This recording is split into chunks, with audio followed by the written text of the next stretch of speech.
লালন, আমি কিন্তু ওদের অংশে থাকতে পারবো না গো। কিন্তু ওটা তো ওদের অংশ নয়, ওটা তো হিসেব মতো আমাদেরই অংশ।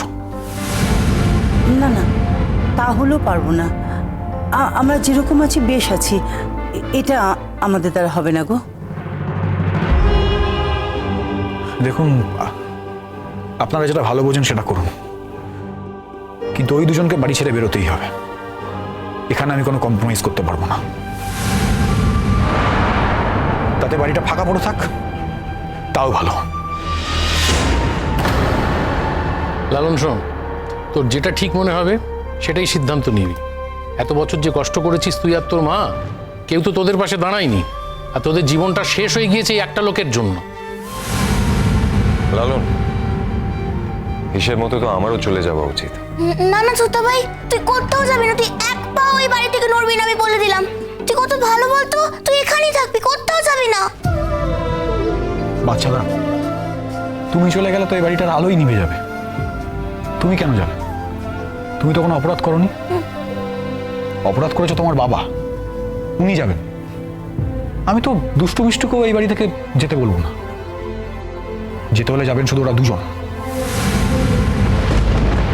বারে, আমার বাবা মা চলে গেলে আমরা বুঝি এখানে থাকবো? এটা তোমাদের চয়েস, আমি তো তোমাদের দুজনকে যেতে বলছি না। ও, তার মানে আমার ওপরই সব থেকে বেশি রাগ, তাই তো? রাগ? রাগ নয় তো, ঘেন্না। ঘেন্না করি, আমি আপনাকে চরম ঘেন্না করি।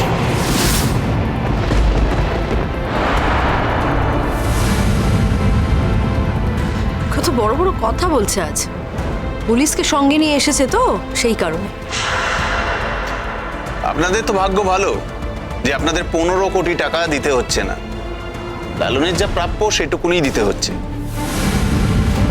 আর ঠিক আছে ঠিক আছে, আমি এক্ষুনি চেক কেটে দিচ্ছি, নাহলে এটার জন্য তো আবার আরেকটা অশান্তি হবে। অশান্তি? হ্যাঁ, অশান্তি তো হবেই। অশান্তি হবেই, আর আপনি সেটা কন্ট্রোল করতে পারবেন না। নেই না, আমার সামনেই পেমেন্টটা করে ফেলুন।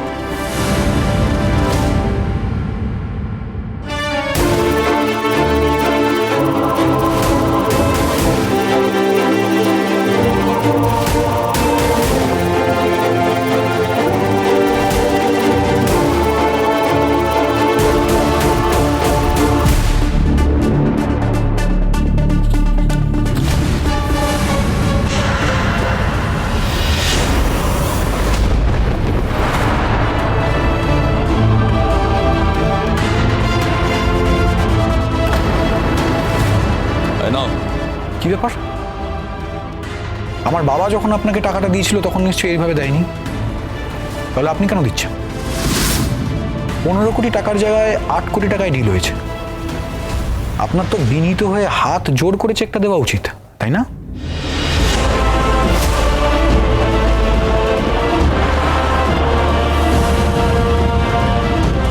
দেখি দেখি দেখি দেখি, মা!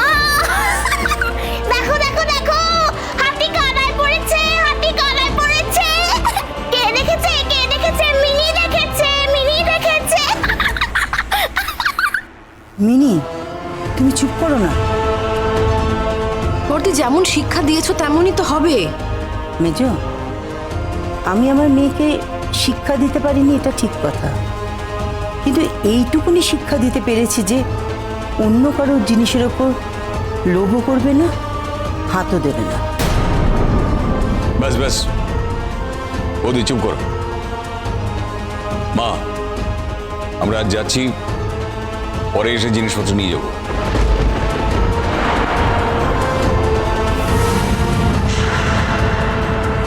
এরপরে এই বাড়িতে আসতে পারবো তো নাকি, সেটাও পারবো না? নিশ্চয়ই। আপনার মা বাবা আছেন, আপনার আত্মীয় স্বজন আছেন, আপনি আসতে চাইলে আমি তো আপনাকে আটকাতে পারি না, তাই না? মিষ্টু, তোমাদের এখন যেতে হবে না, আগে আমরা ফ্ল্যাটে গিয়ে দেখি কি অবস্থা। আসলে এত বড় বাড়িতে থেকে অভ্যস্ত তো আমরা, কিভাবে। একবার থেকেই দেখুন না কেমন লাগে। আমরাও তো মানুষ, শুধু আপনার স্বামীর জন্য আমাদেরকে বস্তিতে থাকতে হয়েছে।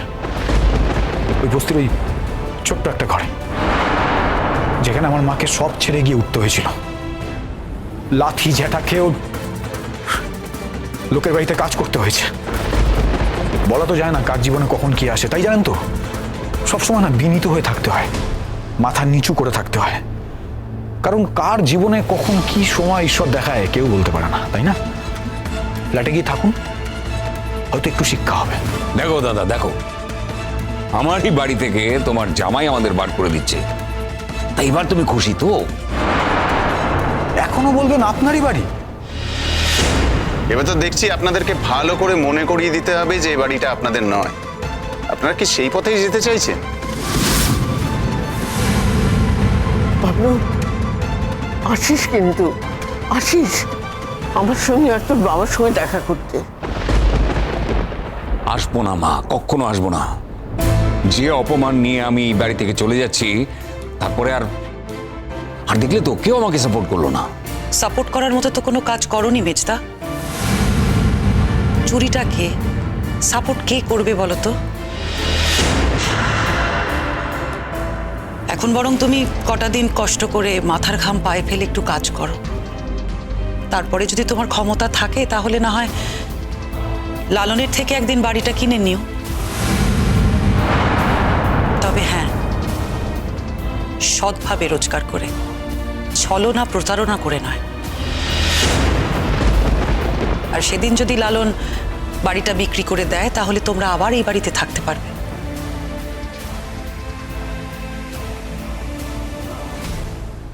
আসছি বাবা।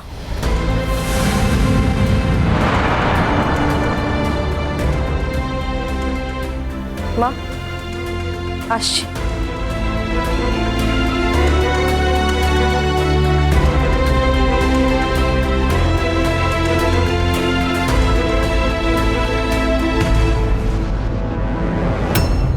চলে আসো তনুশ্রী।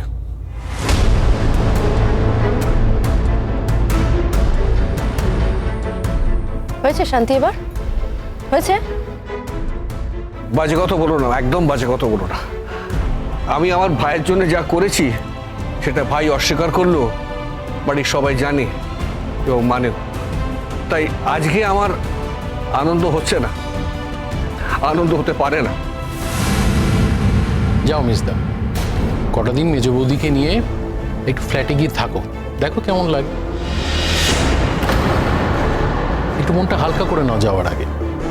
কটা দিন ফ্ল্যাটের ছোট ছোট ঘরে থেকে এটুকু বুঝে নাও যে জীবনে সবকিছু সারা জীবন থাকে না, একদিন সব শেষ হয়ে যায়।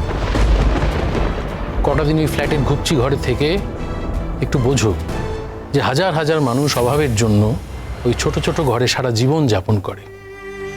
ওই ছোট ছোট ফ্ল্যাটের ঘরে থেকে এটুকু উপলব্ধি করো যে এত বছর ধরে বিনা দোষে লালন আর তার মা বস্তির এই ছোট ঘরটাতেই বাস করেছে। যাও মিস্তা, মেজ বৌদিকে নিয়ে ফ্ল্যাটের ছোট ছোট ঘরে থেকে এই জিনিসগুলো একটুখানি উপলব্ধি করার চেষ্টা করো, যাও। কি হলো তনুশ্রী, এখানে দাঁড়িয়ে আছো কেন? অপমানিত হবার জন্য? আমি কিন্তু যোগাযোগ রাখবো তোমাদের সঙ্গে, রোজ ফোন করবো তোমাদের। আমিও, আর আমরা দেখা করতেও আসবো। বাবলু, বাবলু,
रोशना